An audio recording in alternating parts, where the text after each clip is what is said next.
Vamos entonces a escuchar a la señora Ruth Chaparro, porque parece ser que el doctor Calderón de la Dirección Anticorrupción tiene problemas técnicos.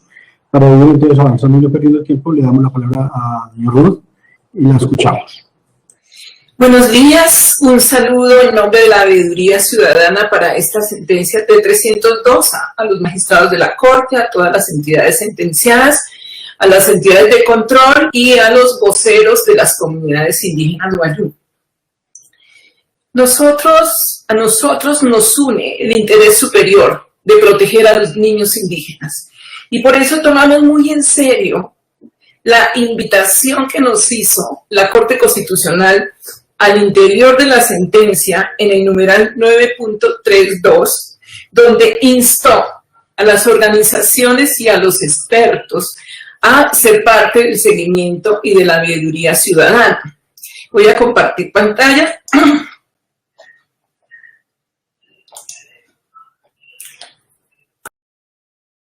A ver si se puede compartir pantalla.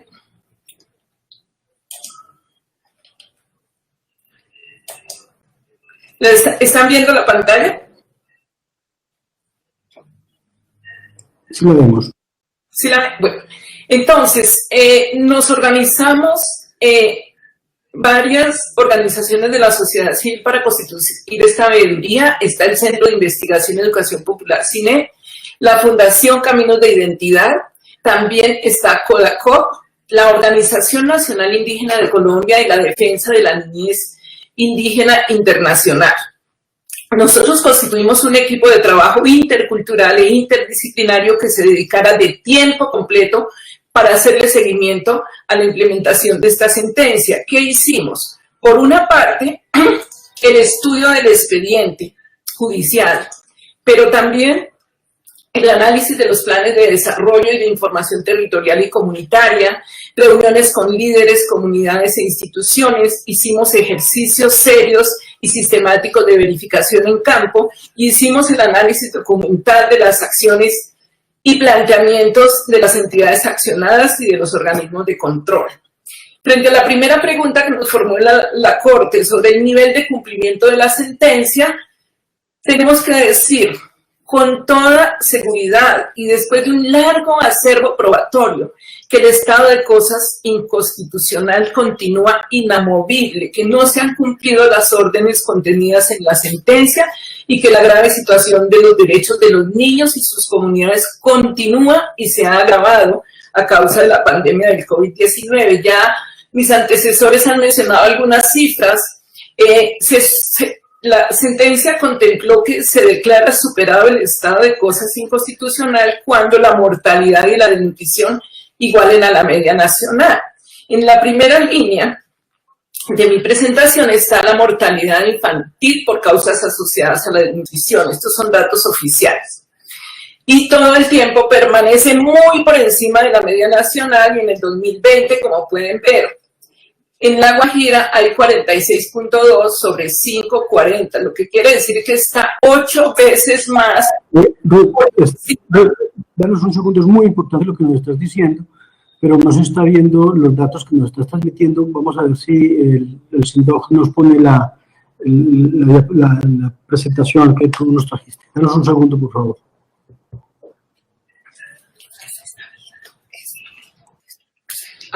No se están viendo los datos ya. Miremos a ver si es posible, porque el tiempo va pasando. Y si no, pues voy diciendo los datos sin la presentación. Bueno, si quieres, ya vamos a ponernos ambas cosas a la vez para que avancemos. Entonces, se continúa tu exposición y vamos a tratar de que el SINDOC nos ayude con el tema técnico. Ok. Entonces, tenemos que en este momento, en el 2020, tenemos 8 veces la mortalidad infantil por encima de la media nacional. Pero los datos de desnutrición desagregados no existen. Los rastreamos en todos los órganos encargados de llevar estos datos y no existen desagregados, pero todavía permanece, por supuesto, los datos de la desnutrición aguda muy por encima de la media nacional, sabiendo, como han dicho mis antecesores, que hay un subregistro realmente grave. tenemos que decir también, ¿qué está pasando acá? ¿Qué es lo que ha pasado? Había una línea de tiempo contemplada en la sentencia. La sentencia fue muy clara, fue promulgada en junio del 2018. En 6 meses deben haberse cumplido órdenes concretas, como revisar el anexo 3, crear el mecanismo, generar un plan articulado, y también se dice quiénes debían hacerlo, cómo lo debían hacer, con qué objetivos, con qué criterios, también como resultado de diálogo genuino, pero además qué debían hacer los organismos de seguimiento, control y supervisión. Cuántos informes debían elevar y cómo lo tenían que hacer. Eran 6 meses lo que contempló la sentencia, y después venían informes cada 3 meses. Lo que encontramos es que han pasado 36 meses.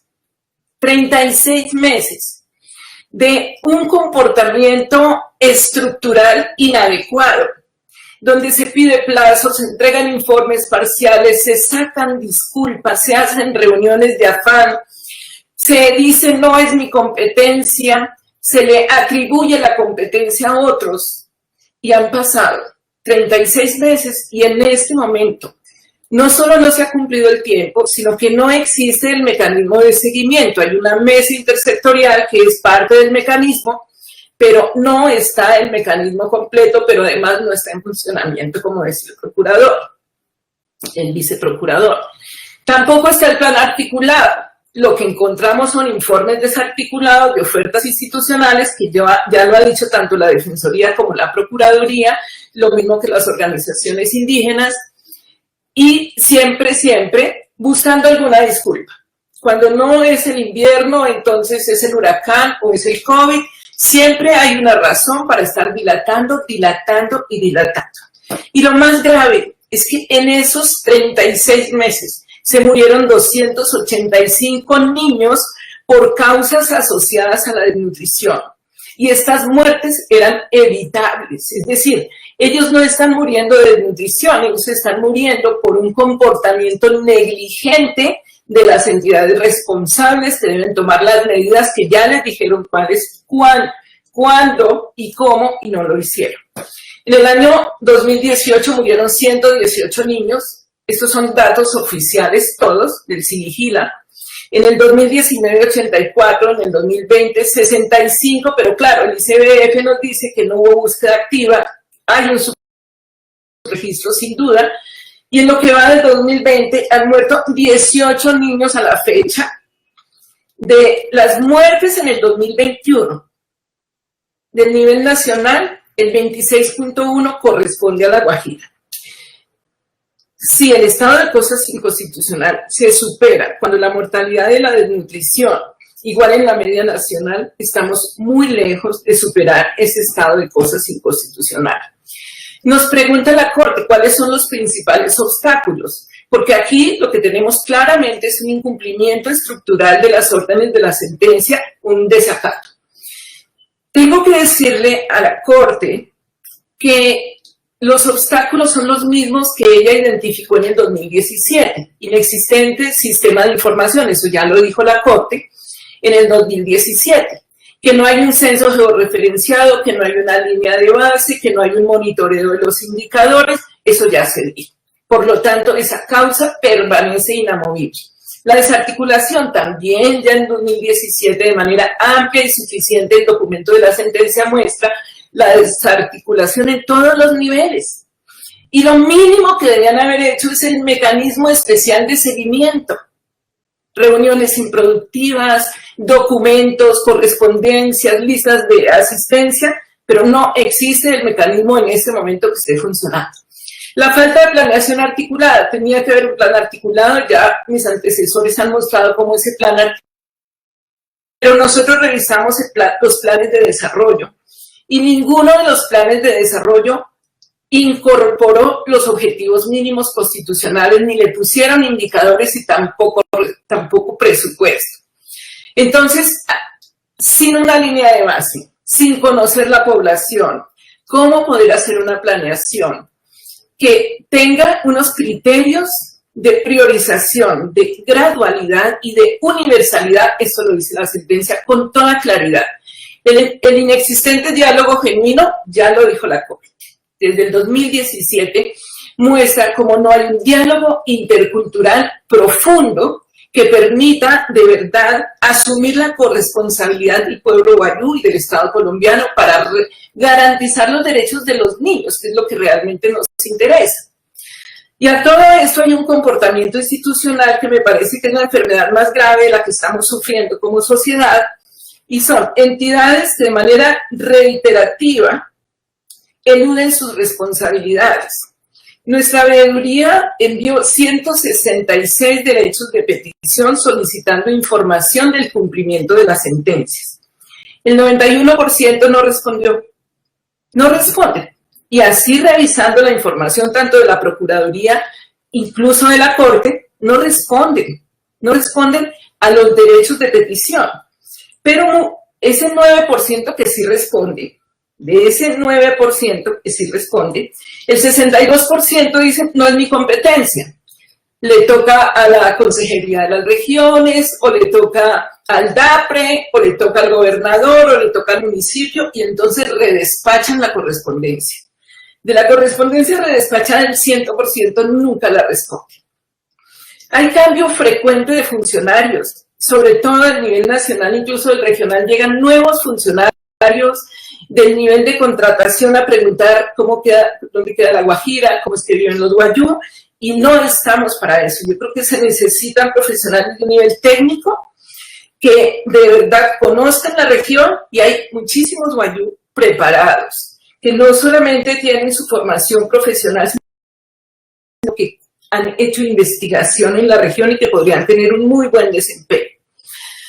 ¿A qué factores obedece todo eso? Yo decía, en general, llamémoslo negligencia, falta de voluntad, exclusión y racismo. No hay nada que yo esté aquí afirmando que no pueda probar. Y hay unos factores que inciden estructuralmente y que nos duelen profundamente. La ineficiencia del Tribunal de Riohacha. Haber otorgado plazos y más plazos, si bien es cierto, ni al tribunal ni a la Corte le corresponde hacer el plan de desarrollo, los planes articulados, sí les corresponde hacer seguimiento. Afortunadamente la Corte abocó conocimiento para el seguimiento, hacer seguimiento de las órdenes contenidas en la sentencia. Y se fue demasiado flexible. Y también por eso la Procuraduría y la Defensoría nos dicen que no pudieron hacer acciones vinculantes, porque como siempre hay plazo, no se puede abrir procesos disciplinarios, no se pueden hacer acciones más contundentes, porque los plazos son la disculpa para no cumplir.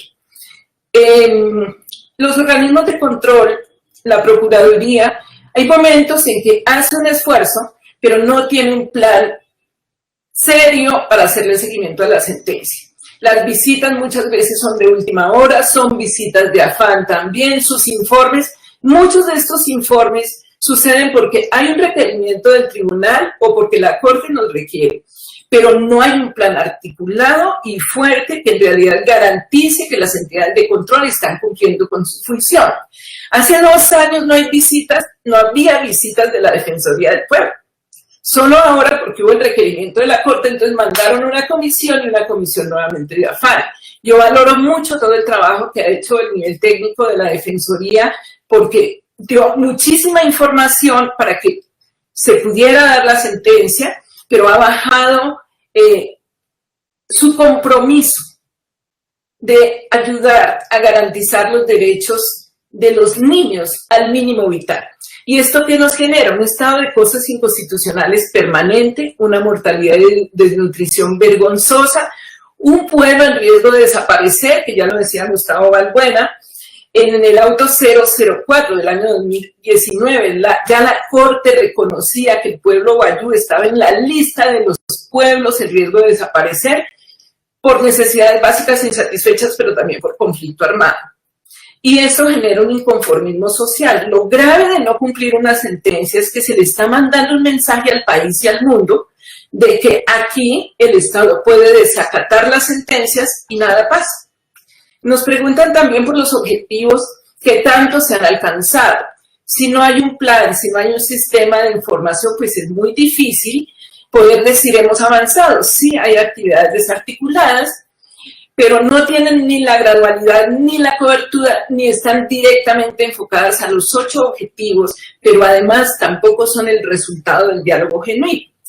Tenemos los pozos de la Alianza por el Agua, nosotros emitimos un informe técnico que no están funcionando, de 29 pozos solo funcionan 4, la inversión fue muy alta y no está produciendo agua. Sin embargo, ese modelo de construir, inaugurar y hacer un despliegue mediático es como parte de la cultura institucional y después abandonar las obras y no tener sostenibilidad.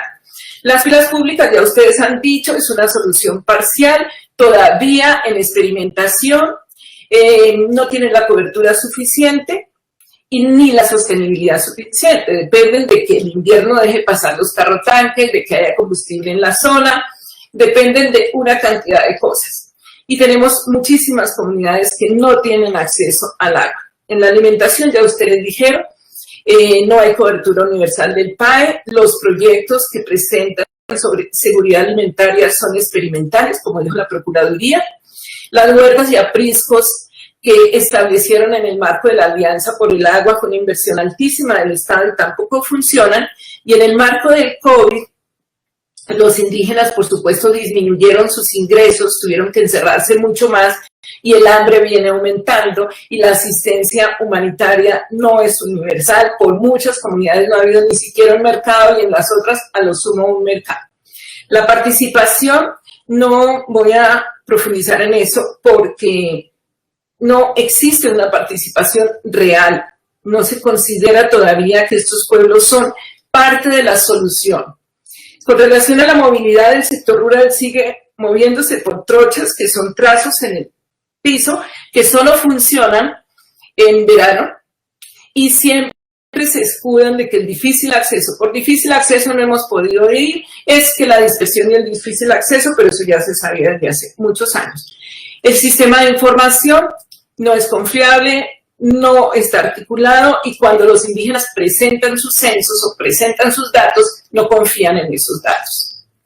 Imparcialidad y transparencia, ya nos dicen, hay muchos conflictos por la contratación del PAE y por los programas del ICBF, y no conocemos cuáles son los espacios de rendición de cuentas en el marco de esta sentencia que nos permitan de verdad poder decir estamos avanzando gradualmente hacia la imparcialidad y la transparencia. La sostenibilidad, este es solamente un ejemplo.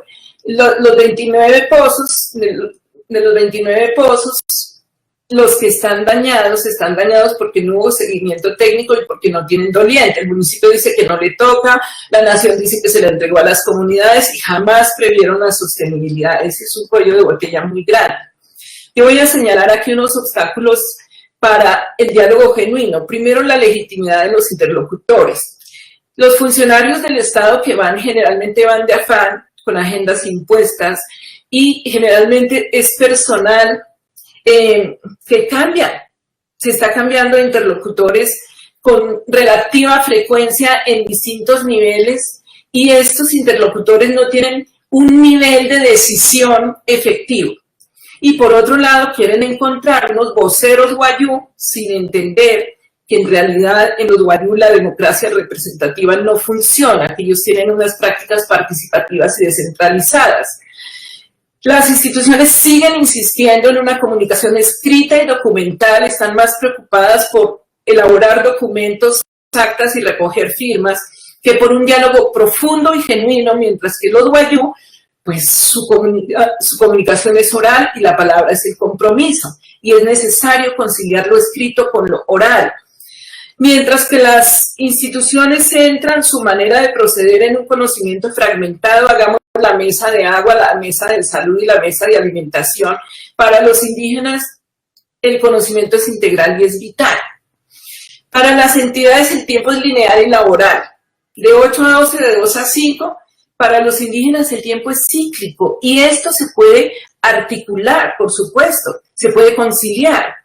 Las entidades siguen insistiendo en espacios institucionales, generalmente cerca de Riohacha, en los lugares más cómodos para que los funcionarios puedan estar allí, mientras que las entidades centran el espacio del diálogo en lo comunitario y en todas las pautas de ocupación territorial. ya ustedes lo habían dicho, mis antecesores, hay prejuicios, hay desconfianza. Y quiero aquí detenerme un poquito en lo que pide la Corte. ¿Qué medidas podría haber? Entonces, lo primero que tengo que decir... Te queda un minuto, trata de condensarlo, por favor. ¿Sí? Bueno, que la Corte declare el desacato y que tomen las medidas penales y disciplinarias en las que haya lugar, que emita un auto nuevamente con las 11 órdenes y que le haga seguimiento a esas 11 órdenes, que convoque a una sesión técnica como esta en 3 meses, a una audiencia pública en 6 meses y que haga la visita de campo que está pendiente, que no se pudo hacer, y que por favor no otorgue plazos, porque los plazos que ustedes otorgan significan muerte de los niños. Que las entidades de control por favor asuman su papel, que asignen responsables del nivel técnico, que asignen un presupuesto y un cronograma y que en realidad sus informes sean vinculantes. A la Presidencia de la República, al DAPRE, al Sistema Nacional de Articulación y a la Comisión Intersectorial que conformen el mecanismo y lo pongan a funcionar, eso ya se dijo, tienen que hacerlo. A las entidades departamentales que cumplan con las órdenes de la sentencia, pero además que definan equipos técnicos, no funcionarios por contrato y con nombramientos políticos para poder salir adelante. A las organizaciones indígenas, y esto me parece muy importante, que definan los planes de vida colectivos y las instancias organizativas territoriales, que eso facilita el diálogo, pero también que presenten un plan de inversión de los recursos del Sistema General de Participación enfocados a los 8 objetivos contemplados en la sentencia. Y también les sugerimos a los indígenas que soliciten a la Comisión Interamericana de Derechos Humanos una medida provisional que permite el acompañamiento internacional. Con este ejemplo, ya termino con esto, una de las obligaciones era divulgar la sentencia en Wayuunayki. Nosotros pasamos 2 derechos de petición en abril y en agosto del 2020. Hasta el 18 de mayo recibimos un archivo. Este CD es un CD que reparten por todas las comunidades. La Universidad Externado de Colombia hizo una investigación y encuentra que los funcionarios del nivel nacional, el 77% no conocen la sentencia, los que tienen que ver con la sentencia. Los funcionarios del nivel territorial que deben implementar la sentencia, el 88% no la conocen. Y del nivel local, el 92% no conocen la sentencia. Y piensan que mandando un CD, con eso cumplen sin cumplir. Tuvieron 36 meses para traducir y hacer una propuesta pedagógica y una divulgación activa de la sentencia. Si no se conoce la sentencia, ¿cómo la pueden incorporar? Termino diciendo que nos duele la muerte de los niños y que esas muertes se podían evitar y que los 285 niños muertos se las dejo a la conciencia de los funcionarios que no tomaron las decisiones ni invirtieron los recursos que debían hacer.